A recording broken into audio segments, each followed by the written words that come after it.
صلی اللہ علی محمد۔ اللہ تعالیٰ نے انسان کو یاد کرایا ہے کہ تو نے عبادت اپنے رب کی کرنی ہے، اور فرمایا رب تمہارا وہ ہے جس نے تمہارے لیے زمین کو فرش بنایا ہے، آسمان کو چھت بنایا ہے، اور آسمان سے پانی برسا کے تو زمین سے پھل اگائے ہیں، رزق لکم، وہ بھی تیرے کھانے کے لیے اگائے ہیں۔ وہ جو آسمان سے بارش برسا کے زمین سے سبز اور پھل اگائے ہیں تو وہ بھی تیرے لیے۔ جب سارا کچھ تیرے لیے بنایا تو بھی تو عبادت کرنا اپنے رب کی، پھر کسی کو اس کا شریک نہ ٹھہرا۔ ایک چیلنج بھی کیا قرآن مجید نے اس رکوع کے اندر، کہا کرتے تھے مکے کے لوگ کہ آپ قرآن مجید کی آیتیں نبی کریم علیہ السلام سے کہا کرتے تھے کہ معاذ اللہ آپ خود بناتے ہیں، بنا کے لاتے ہیں، تو اللہ کریم نے فرمایا وَإِن كُنتُمْ فِي رَيْبٍ مِّمَّا نَزَّلْنَا عَلَىٰ عَبْدِنَا فَأْتُوا بِسُورَةٍ مِّن مِّثْلِهِ، اگر تمہیں شک ہو نا اس میں جو ہم نے بندہ خاص پہ نازل کیا ہے تو تم بھی اس جیسی ایک صورت بنا کے لاؤ۔ پڑھے لکھے تو تم بھی ہو نا، مکے میں تم بھی رہتے ہو، تو ایک صورت بنا کے لاؤ۔ قرآن مجید ہم سے چھینا گیا ہے سازش کے تحت، اس لیے کہ جس قوم کو قرآن آ جاتا ہے نا پھر کوئی کافر اس کا مقابلہ نہیں کر سکتا۔ دیکھیں نا، اگر کافروں کے پاس جواب ہوتا قرآن پاک کا تو بدر اور احد میں نا کوئی آیت بنا کے لاتے، قرآن کے مقابلے کی تلواریں لے کے نہ آتے، ان کے پاس جواب ہی نہیں تھا۔ اور قیامت تک کسی کافر کے پاس قرآن مجید کا کوئی جواب، قرآن کا کوئی جواب، قسم اللہ کی جواب کوئی نہیں، قرآن کا اس کا کوئی جواب نہیں۔ کیا بات ہے قرآن پاک کی۔ وہ ایک دفعہ مسلمہ کذاب بے ایمان کہنے لگا میں نے بنا لیا ہے قرآن پاک کا جواب، معاذ اللہ۔ جواب کیا بنایا؟ وہ سورت ہے نا القاریۃ ما القاریۃ وما ادراک ما القاریۃ، کھڑکھڑانے والی کیا ہے، کھڑکھڑانے والی تمہیں کیا پتا کیا ہے کھڑکھڑی، قیامت کا ذکر ہے۔ کہنے لگا میں نے اس جیسی سورت بنا لیا، تو کیا بنایا؟ الفیل مل فیل وما ادراک ما الفیل۔ کہنے لگا ہاتھی، تمہیں کیا پتا کیا ہاتھی، تم کیا جانو کیا ہاتھی۔ تو پاس جو اس کے اپنے بیٹھے تھے نا چیلے، وہ کہنے لگے چپ کر جا، سارے زمانے کو پتا ہے ہاتھی کیا ہوتا ہے۔ تو پاگل ہے، اس کے دو کان ہوتے ہیں، ایک سونڈ ہوتی ہے، چار اس کے پیر ہوتے ہیں۔ بیوقوف آدمی، قرآن کا مقابلہ کرنا ہے تو کچھ چج کے ساتھ کر، پاگلوں کی طرح مقابلہ کرے گا، جوتے کھائے گا بھی، ہمیں بھی پڑھوائے گا۔ تو قرآن مجید کا کوئی مقابلہ کر سکا؟ تو اس آیہ مبارکہ میں اللہ نے کافروں کو یہ کہا اگر مقابلہ نہیں کر سکتے تو پھر اللہ سے ڈرو، ورنہ دوزخ میں ڈالے جاؤ گے، وہ جس کا ایندھن آدمی اور پتھر ہے، اور بنائی بھی کافروں کے لیے گئی ہے۔ اعدت للکافرین، جہنم کس کے لیے بنائی گئی ہے؟ کافروں اور منافقوں کے لیے۔ مسلمانوں کے لیے بنائی گئی، مسلمان مرضی سے چھلانگے لگائیں تو ان کی موج ہے، ورنہ ان کے لیے جہنم، ان کے لیے اللہ نے جنت بنائی ہے۔ اور یہ بات کرتے ہی رب کریم نے فرمایا اے محبوب علیہ السلام مومنوں کو خوشخبری دے دیں کہ اللہ نے ان کے لیے جنت بنائی ہے، اس میں باغات ہیں، انہیں رزق دیا جائے گا کھانے کے لیے، اور اس میں انہیں پاکیزہ بیویاں دی جائیں گی، اور پھر وہ اس میں ہمیشہ رہیں گے، انہیں اس سے نکالا نہیں جائے گا۔ آگے جو آیات کریمہ ہے نا اس کے اندر اللہ تبارک و تعالیٰ نے فرمایا ہے کہ اللہ حیا نہیں کرتا سمجھانے کے لیے، مچھر کی مثال بھی دینی پڑے۔ فرمایا قرآن سے کچھ لوگ ہدایت حاصل کرتے ہیں اور کچھ گمراہ ہو جاتے ہیں۔ جب لوگ اپنی مرضی کی تشریحات چاہتے ہیں تو گمراہ ہوتے ہیں، اور جب قرآن کو رسول اللہ صلی اللہ علیہ وسلم اور امت مسلمہ کی تشریحات کی روشنی میں سمجھتے ہیں تو پھر اللہ ہدایت عطا فرماتا ہے۔ پھر اللہ تبارک و تعالیٰ نے آگے ارشاد فرمایا حضرت آدم کی پیدائش کا واقعہ۔ کچھ مفسرین نے لکھا اللہ نے مشورہ کیا تھا فرشتوں سے، وَإِذْ قَالَ رَبُّكَ لِلْمَلَائِكَةِ إِنِّي جَاعِلٌ فِي الْأَرْضِ خَلِيفَةً، لیکن کچھ مفسرین کہتے ہیں کہ اللہ کو ضرورت نہیں فرشتوں سے مشورہ کرنے کی، اللہ نے فرشتوں سے مشورہ نہیں کیا، بلکہ رب نے انہیں آگاہ فرمایا تھا کہ میں لگا ہوں زمین پہ اپنا نائب بنانے، میں خلافت دینے لگا ہوں زمین پہ۔ اب یہ تو دینے والی کی مرضی ہے نا اس نے کس کو دینی ہے، یہ تو دینے والے کی مرضی ہے نا اس نے۔ تو کچھ لوگ کہتے ہیں کہ دینے والے سے زیادہ ہمیں پتہ ہے، تو فرشتوں کو بھی یہ اجتہادی خطا ہو گئی، کہنے لگے یا اللہ اسے نہ بنانا، یہ فساد کرے گا، یہ خون ریزیاں کرے گا۔ تو اللہ نے فرمایا جو میں جانتا ہوں وہ تم، اللہ اکبر۔ امام راضی فرماتے جب رمضان آتا ہے تو اللہ فرشتوں سے کہتا ہے ذرا یہ کھول کے دروازے دیکھو نا یہ زمین پہ کیا کر رہے ہیں. تم تو کہتے تھے فساد کریں گے اور یہ سارے تراویحیں پڑھ رہے ہیں. تم تو گویا کہتے تھے فساد کریں گے اور یہ تو دیکھو گویا رمضان کے روزے رکھ رہے ہیں. یہ تو میری یاد میں نکلے ہوئے ہیں. تم کچھ کہتے تھے اور دیکھو میں نے تمہیں کہا تھا نا جو میں جانتا ہوں وہ تم.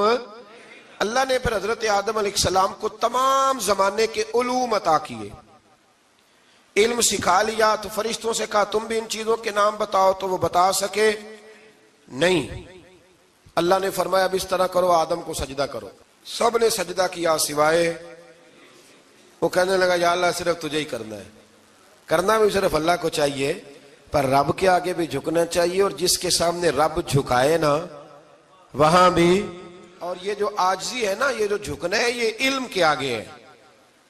ہماری مصیبت یہ ہے کہ ہم علم کے آگے بھی گردن جھکانے کو تیار نہیں ہوتے, وہاں بھی ہم خود عالم فاضل بن جاتے.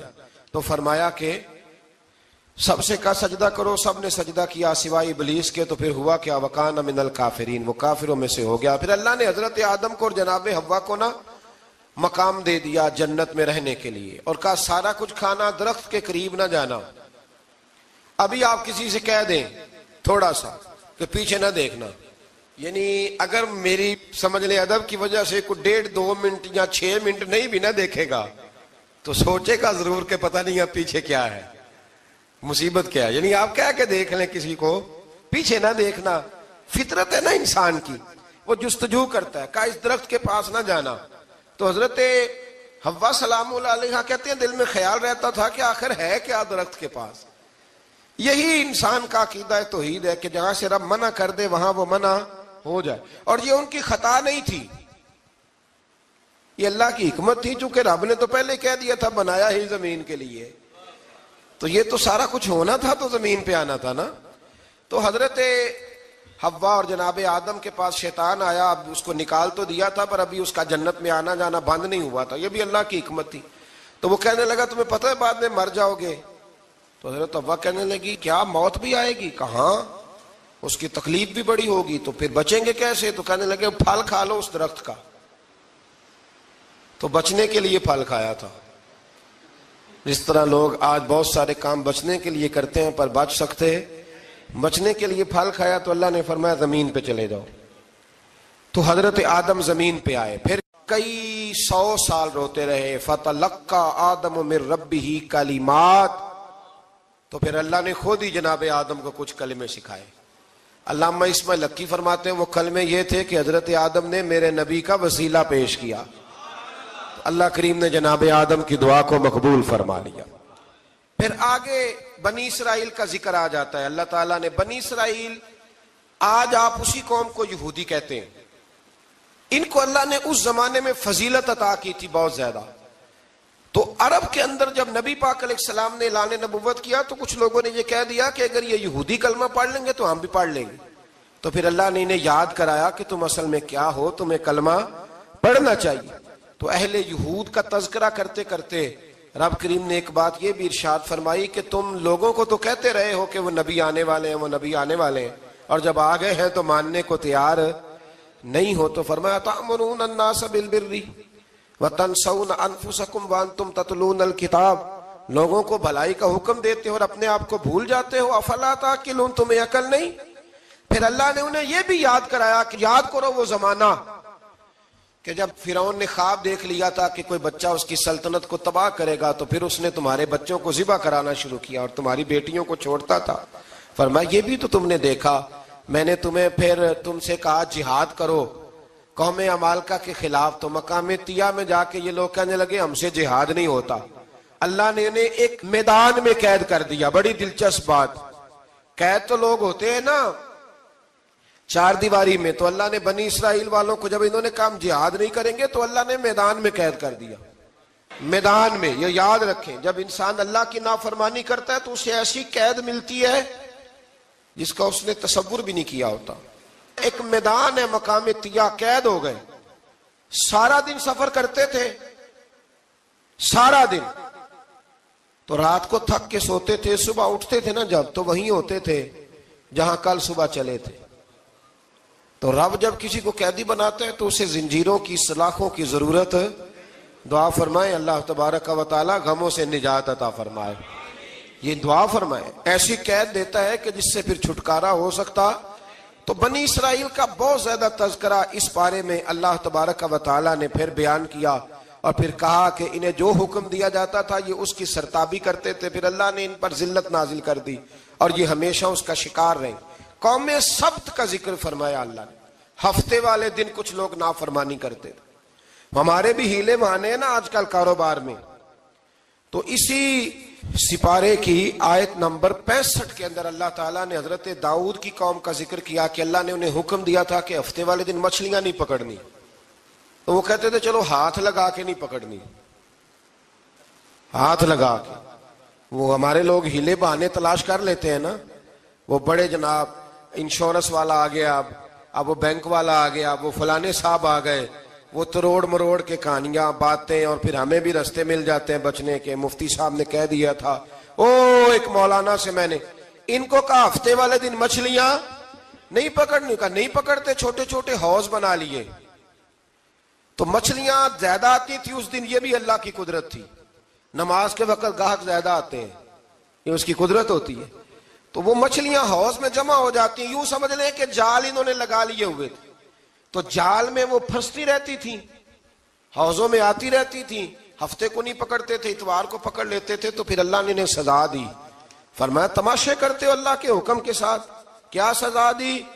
فَقُلْنَا لَهُمْ كُونُوا قِرَادَةً خَاسِئِينَ. فرمایا بندر بن جاؤ دھتکارے ہوئے. جو رزق حرام طریقے سے کماتے تھے رب انہیں بندر بنا دیتا تھا. ابھی بھی میں نے دیکھے ہیں بڑے بڑے تاجر پاگلوں جیسی زندگی گزار رہے ہیں. نفسیاتی طور پہ سکون نہیں ہے, کروڑوں روپیہ پڑا ہے. کیوں؟ اس لیے کہ رب کے بتائے ہوئے طریقے کے مطابق تجارت نہیں کرتے. آگے ایک اور دلچسپ بات آ گئی. بنی اسرائیل کے اندر نا ایک شخص نے اپنے چچا کو قتل کر دیا جائیداد کے لیے. یہ دیکھیں کب سے لوگ جائیداد کے لیے قتل کرتے آ رہے ہیں.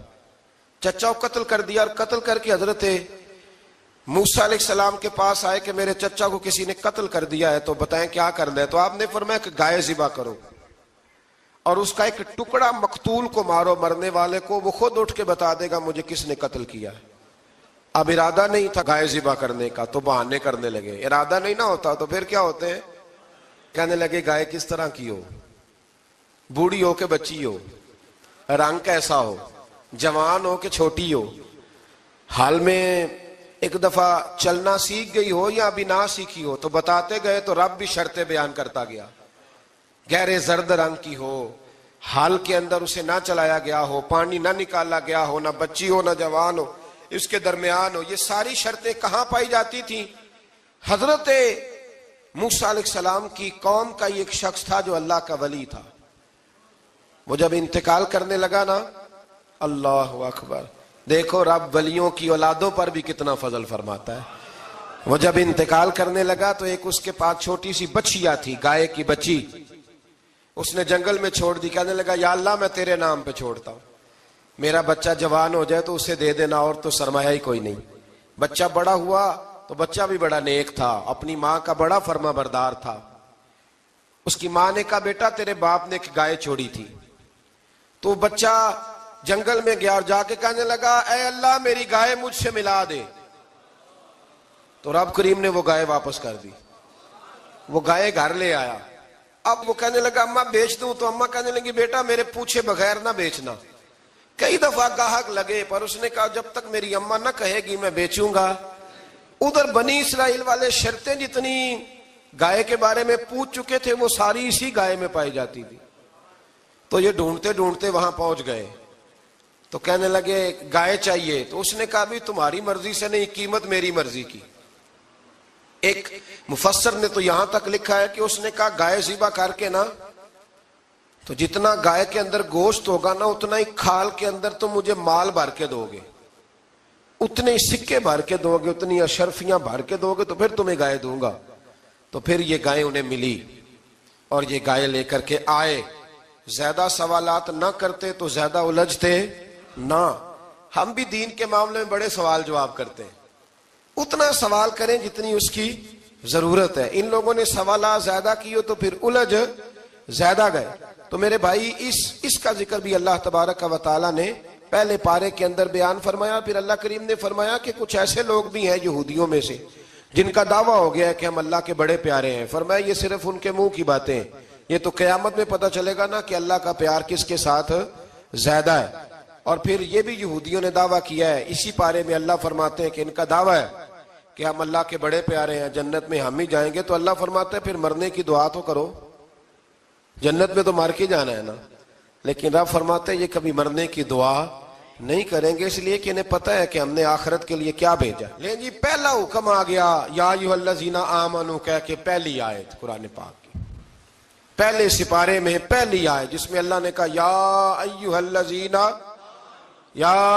الذین آمنوا. تو پہلا حکم آمنوا کہہ کے آیت نمبر 104 میں جو اللہ نے حکم دیا ہے نا وہ نبی پاک کی تعظیم کا حکم ہے. پہلا حکم ہی اللہ نے حضور کی عزت اور ناموس کا ارشاد فرمایا. پہلا اس ترتیب کے لحاظ سے وہ ہوا یہ کہ جب نبی پاک کو بات ارشاد کرتے تو صحابہ کرام اٹھ کے عرض کرتے رائینا یا رسول اللہ, حضور سمجھ نہیں آئی ذرا رعایت کر دیں. تو یہودیوں کی عبرانی زبان کے اندر نہ ذرا کھینچ کے پڑھتے تھے رائینا, تو اس کا معنی بنتا تھا معاذ اللہ اے ہمارے چرواہے. بکریاں چرانے والے کو بھی وہ رائینا کہتے تھے. تو جب صحابہ یہ کہنے لگے تو اللہ نے منع ہی کر دیا. فرمایا میرے محبوب کے غلاموں, اس لفظ کے پیچھے چھپ کے, اس لفظ کے پیچھے چھپ کے لوگ میرے نبی کی بے ادبی کر جاتے ہیں.